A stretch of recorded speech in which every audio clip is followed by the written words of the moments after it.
హనుమకొండ జిల్లా పవిత్ర రంజాన్ కు ఏర్పాట్లను పూర్తి చేయాలి. పవిత్ర రంజాన్ మాసానికి సంబంధించిన ఏర్పాట్లను అధికారులు సమన్వయంతో పూర్తి చేయాలని హనుమకొండ జిల్లా కలెక్టర్ పి ప్రావీణ్య సంబంధిత శాఖల అధికారులను ఆదేశించారు. హనుమకొండ జిల్లా కలెక్టరేట్లోని కాన్ఫరెన్స్ హాల్లో వచ్చే నెల 2వ తేదీ నుండి ప్రారంభమవుతున్న రంజాన్ మాసంపై సంబంధిత శాఖల అధికారులతో సమన్వయ సమావేశాన్ని నిర్వహించారు. ఈ సందర్భంగా పోలీస్, రెవెన్యూ, మున్సిపల్, వైద్య ఆరోగ్య శాఖ, ఆర్డబ్ల్యూఎస్, విద్యుత్, పౌర సరఫరాలు తదితర శాఖల అధికారులతో పాటు పలువురు మత పెద్దలు పాల్గొని ఏర్పాట్ల విషయమై చర్చించారు. రంజాన్ ఫెస్టివల్ గ్రాండ్ జీడబ్ల్యూఎంసీ అలానే డిపిఓస్ కానీ తర్వాత ఎలక్ట్రిసిటీ వాళ్ళు కానీ అందరూ వచ్చారు మేడం. ఈవెంట్స్ కానీ డ్యామేజ్ అయితే ఓవర్ఫ్లో అయినటువంటి కానీ అని చేయాలని చెప్పేసి Hanumakonda and Kazipet and rural ఏరియాస్లో కానీ అర్బన్లో కానీ ఎటువంటి ఇబ్బందులు లేకుండా చూసుకోవాలి.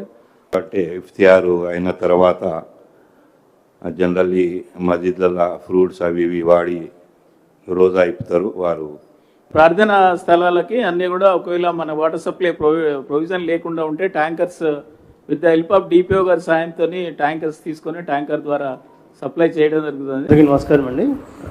అన్ని మస్జిద్ దగ్గర చుట్టూ స్పెషల్ శానిటేషన్ డ్రైవ్ పెట్టిస్తాం మేడం.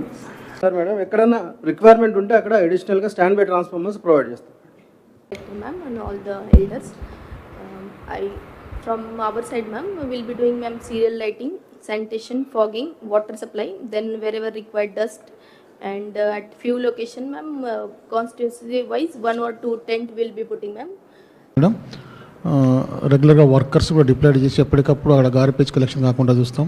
సెకండ్ నుంచి స్టార్ట్ అవుతుంది కాబట్టి హోలీ మంత్ మీరు రంజాన్ పండుగ 31st అని చెప్పి నిదానంగా కాకుండా ఈ వీక్లోనే చాలా వరకు వర్క్స్ అన్నీ కూడా కంప్లీట్ చేసుకొని సెకండ్కే అన్ని అరేంజ్మెంట్స్ అనేటివి కూడా రెడీ చేసుకోవాలని రిక్వెస్ట్ చేస్తున్నాము.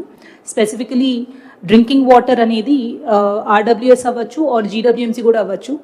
డ్రింకింగ్ వాటర్ కొన్ని ఏరియాస్ కాజీపేట్, సోమిడిలో జనరల్గా ఇబ్బంది ఉంది అనేటివి రిపోర్ట్స్ వస్తున్నాయి కాబట్టి అక్కడ అడిషనల్ ట్యాంకర్స్ ఏమైనా రిక్వైర్మెంట్ ఉంటే మీరు అవైలబుల్ పెట్టుకొని ఇమీడియట్గా ప్రొవైడ్ చేయడానికి, అది కూడా ఆడ్ అవర్స్ అయినా కానీ ఎర్లీ మార్నింగ్ లేట్ ఈవినింగ్స్ కూడా ట్యాంకర్స్ కొంచెం సప్లై చేయడానికి మీరు ఏర్పాటు చేసుకోండి. మస్జిద్ wise block covers, dustbins, whatever is required మీరు అక్కడే స్టేషన్ చేస్తే వాళ్ళ సైడ్ నుంచి కూడా మీకు ఇబ్బంది లేకుండా they will ensure sanitation in and around the premises. So GWMC side నుంచి అండ్ ఎన్పిడిసిఎల్ సైడ్ నుంచి both sides please ensure that proper lighting arrangements and uninterrupted power supply, especially during morning prayer time and evening iftar time అప్పుడు కూడా check చేసుకోండి. All departments మీ employees ఎవరైతే ఉంటారో from Muslim employees అందరికీ కూడా government has permitted 1 hour early permission. So ఇది మీరు అందరికీ కూడా కమ్యూనికేట్ చేయండి. డిపార్ట్మెంట్ మీరు పబ్లిసిటీ ఇవ్వండి regarding the shops being permitted to open 24/7. EPRO ద్వారా కూడా మీరు కమ్యూనికేట్ చేయండి so that there is no confusion. కింద లెవెల్ ఎంప్లాయీస్కి కూడా పోలీస్ డిపార్ట్మెంట్ అవ్వచ్చు వీళ్ళకి కూడా ఇన్ఫార్మ్ చేయండి. డిఎంహెచ్ఓ సైడ్ నుంచి please ensure that major gatherings specially Fridays plus important days ఉన్నప్పుడు స్పెసిఫిక్ మస్జిద్స్ దగ్గర కూడా 108 అంబులెన్సెస్ ఇట్లాంటివి కొంచెం స్టేషన్ చేసి పెట్టండి. బికాజ్ స్పెసిఫిక్గా రిక్వెస్ట్ చేసింది కూడా వాళ్ళు మళ్ళీ చెక్ చేసి కన్సర్న్డ్ లోకల్ లెవెల్ స్టాఫ్తో కూడా మాట్లాడి మీకు అందుబాటులో తీసుకొచ్చేలాగా ఏర్పాటు చేస్తారు.